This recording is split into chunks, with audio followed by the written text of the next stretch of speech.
ReSound ONE introduces a revolutionary new class of hearing aids. The first M&RIE, microphone and receiver in ear, combines the traditional two microphones with a third, discreetly placed inside the ear canal. This third microphone is responsible for collecting sound right inside the ear canal, using the unique shape of the outer ear for a more individualized and complete sound experience. Spectrograms can be used to show how the placement of the microphone inside the ear canal can be used to preserve spatial cues, the natural response of the ear. A spectrogram is a visual way of representing strength or loudness of a signal over time at various frequencies.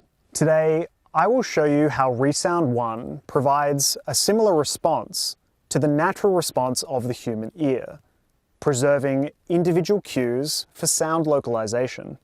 We will record 3 spectrograms: an unaided ear, a traditional hearing aid, and a ReSound ONE hearing aid. Let's start with the first recording, the response of the unaided ear.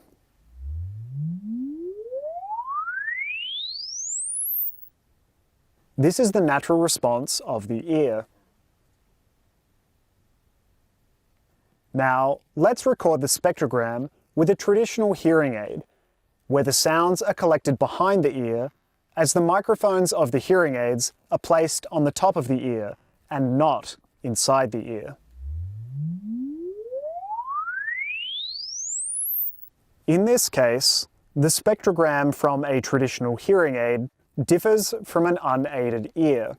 It makes the user lose some of the spatial cues important for localization and speech recognition. Now, let's do the same recording with a ReSound ONE hearing aid. The signal will be collected by M&RIE, the microphone placed inside the ear canal.